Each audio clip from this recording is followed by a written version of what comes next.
ఇక పెండింగ్ స్థానాలపై కాంగ్రెస్ కసరత్తులు చేస్తోంది. కరీంనగర్, ఖమ్మం, హైదరాబాద్ స్థానాలపై గట్టి పోటీ ఉండడంతో హైకమాండ్తో కలిసి సమాలోచనలు చేస్తున్నారు. ఎవరికి ఎలాంటి ఇబ్బంది అది సమన్వయపరుస్తూ ముందుకెళ్తున్నారు. ఇదే క్రమంలో నిన్న కేసీ వేణుగోపాల్ హైదరాబాద్ వచ్చి కాంగ్రెస్ నేతలతో సమావేశమయ్యారు. నేడు అభ్యర్థులను దాదాపు ప్రకటించే అవకాశాలు కనిపిస్తున్నాయి. పెండింగ్ స్థానాలపై క్లారిటీ వచ్చే అవకాశం ఉంది.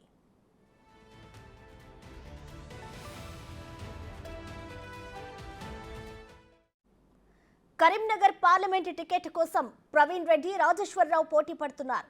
ఇప్పుడు తెరపైకి తీర్మార్ మల్లన్న పేరు కూడా వినిపిస్తోంది. ఖమ్మం సీటు తమకంటే తమకని మంత్రులు తుమ్మల, భట్టి, పొంగులేటి గట్టిగానే పోటీ పడుతున్నారు. మరోవైపు మాజీ మంత్రి మండవ వెంకటేశ్వరరావు సైతం పేరు వినిపిస్తోంది. హైదరాబాద్లో సానియా మిర్జా పోటీ చేస్తారంటూ ప్రచారం జరుగుతోంది. అయితే ఇవాళ సాయంత్రం కల్లా అభ్యర్థులను ప్రకటించే అవకాశాలున్నాయని కాంగ్రెస్ నేతలు అంటున్నారు.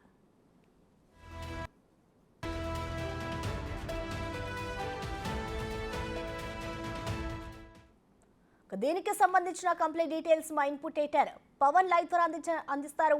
పవన్, చెప్పండి, ఈ పెండింగ్ స్థానాలు ఏదైతే ఉందో దీనికి సంబంధించి ఎప్పటి వరకు క్లారిటీ వస్తుంది అనుకోవచ్చు? అలాగే ఈ స్థానాలకు సంబంధించి కాంగ్రెస్ పార్టీ ఎలాంటి సమీకరణాలు రచిస్తోంది? పవన్, తెలంగాణలో మొత్తం 17 పార్లమెంట్ నియోజకవర్గాలకు గాను 14 నియోజకవర్గాలకు ఇప్పటికే కాంగ్రెస్ అభ్యర్థులను ప్రకటించింది. మూడు ప్రాంతాలలో 3 నియోజకవర్గాలలో కొంత ప్రతిష్టంభన ఏర్పడింది. అటు కరీంనగర్ నియోజకవర్గం, ఖమ్మం నియోజకవర్గం, ఇక్కడ హైదరాబాద్ పార్లమెంట్ నియోజకవర్గం. ఖమ్మం నియోజకవర్గానికి అక్కడ ఉన్న ఆ జిల్లాకు సంబంధించిన 3 మంత్రులు తమ వాళ్ళకే కావాలంటూ గట్టిగా పోటీ పడుతున్నారు. అటు తుమ్మల తన కుమారుడు యుగంధర్కి కావాలంటూ, పొంగులేటి శ్రీనివాసరెడ్డి తన సోదరుడు పొంగులేటి ప్రసాద్ రెడ్డికి ఇవ్వాలంటూ కోరుతున్నారు. ఇక బట్టి విక్రమార్క తన భార్య నందినికి ఇవ్వాలంటూ ఆయన కూడా గట్టిగా పట్టుబట్టారు. తెరపైకి అనేక పేర్లు వచ్చాయి. ఖమ్మం జిల్లా నుంచి పోటీ చేయించడానికి ఏఐసిసి అగ్రనేతలను పోటీ చేయించాలంటూ గతంలో తీర్మానాలు కూడా పిసిసి చేసింది. కానీ వీళ్ళు 3 పోటీ పడడంతో అక్కడ కొంత ప్రతిష్టంభన ఏర్పడింది.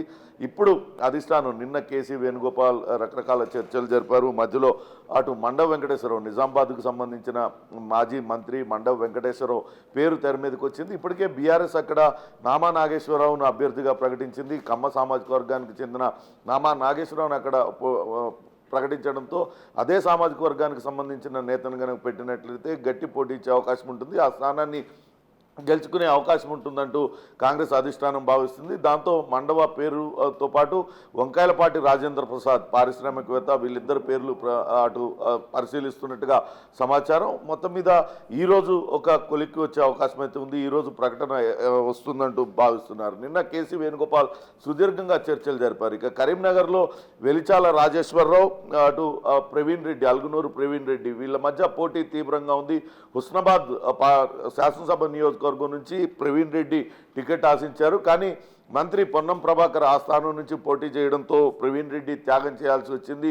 దాంతో ఇప్పుడు తనకు పార్లమెంటు స్థానానికి పోటీ చేసేందుకు అవకాశం కల్పించాలంటూ ప్రవీణ్ రెడ్డి గట్టిగా పట్టుబడుతున్నారు. కానీ అక్కడ బీఆర్ఎస్ అక్కడ వెలమ సామాజిక వర్గానికి సంబంధించిన బోయినపల్లి వినోద్రావును అక్కడ ప్రకటించింది. దాంతో వెలమ సామాజిక వర్గానికి సంబంధించిన వెలిచాల రాజేశ్వరరావు అయితే గట్టి పోటీ ఇస్తారంటూ భావిస్తూ వచ్చారు. రాజేశ్వరరావు అటు ప్రవీణ్ రెడ్డి ఇద్దరి మధ్య గట్టి పోటీ నెలకొనింది. అయితే తెర మీదకి అనూహ్యంగా తీన్మార్ మల్లన్న పేరు కూడా వచ్చింది. అక్కడ కొంత బీసీ సామాజిక వర్గం ప్రభావంతం చూపిస్తుంది. కాబట్టి బీసీ సామాజిక వర్గానికి సంబంధించిన వ్యక్తిని కనుక పోటీలో దించినట్లయితే అక్కడ మంచి ఫలితాలు సాధించవచ్చు అంటూ కాంగ్రెస్ పార్టీ భావించింది. కానీ అటు చివరికి వెలిచాల రాజేశ్వరరావు వైపే మొగ్గు చూపుతున్నట్లుగా సమాచారం అందుతుంది. ఇక హైదరాబాద్ పార్లమెంటు నియోజకవర్గ స్థానానికి సంబంధించి ఆసక్తికర పరిణామాలు చోటు చేసుకుంటూనే అక్కడ అసదుద్దీన్ను ధీటుగా ఎదుర్కొనే అభ్యర్థిని ఇప్పటికే అటు బీజేపీ తాము రంగంలో దించామంటూ మాధవీలతను ప్రకటించాయి. అంతే స్థాయిలో గట్టి పోటీ ఇచ్చే అభ్యర్థిని రంగంలోకి దించాలంటూ కాంగ్రెస్ కూడా భావిస్తుంది. అటు హైదరాబాదీ క్రీడాకారిణి సానియా మిర్జా అయితే గట్టి పోటీ ఇస్తుంది. ఆమె కూడా అటు ముస్లిం కావడంతో కొంతవరకు ఓట్లు సాధించే అవకాశం ఉంటుంది. ఆమె ముస్లిం ఓట్లలో కొంతవరకు చీల్చే అవకాశం ఉంటుంది. కాబట్టి సానియా మిర్జాని రంగంలో దించాలంటూ భావించారు.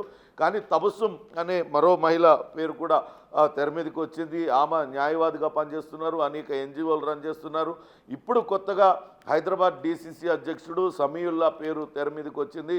సమీవుల్లాను అభ్యర్థిగా ప్రకటించే అవకాశం అయితే కనపడుతుంది. దీనిపైన నిన్న సుదీర్ఘమైన చర్చ జరిగింది. ఇప్పటికే అన్ని చోట్ల అభ్యర్థుల ప్రకటన పూర్తయిపోయింది. ఈ 3 చోట్ల మాత్రమే పెండింగ్లో ఉంది. కొంతవరకు వేరే అభ్యర్థులు అప్పటికే ప్రచారం ప్రారంభించినందున త్వరగా ఈ అభ్యర్థులను కూడా ప్రకటించాల్సిన అవసరం ఉందంటూ కాంగ్రెస్ అధిష్టానం భావిస్తున్న నేపథ్యంలో నిన్న సుదీర్ఘ చర్చల తర్వాత ఈ ఒక కొలిక్కి వచ్చినట్లుగా తెలుస్తుంది. అక్కడ ఖమ్మం జిల్లాలో 3 మంత్రులని కూడా సముదాయించారు. అక్కడ ఖచ్చితంగా కాంగ్రెస్ పార్టీ అభ్యర్థి గెలుపును వాళ్ళ 3 భుజస్కంధాలపైన పెట్టారు. ఎవరైనా సరే అభ్యర్థి అక్కడ నిలబడినట్లయితే వాళ్ళ గెలుపు కోసం మీరందరూ కూడా పనిచేయాలి, ఏకతాటిపైకి వచ్చంటూ వాళ్ళని నచ్చజెప్పి వాళ్ళను ఒక ఏకాభిప్రాయానికైతే తీసుకురాగలిగారు ఖమ్మం పార్లమెంట్ నియోజకవర్గం మీద.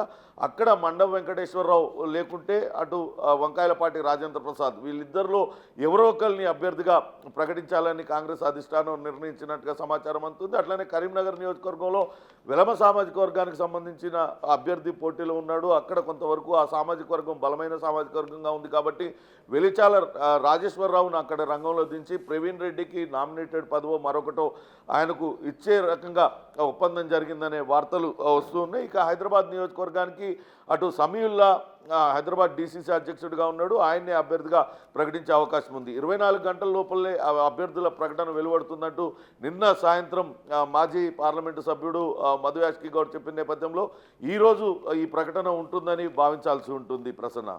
Right, thank you Pawan.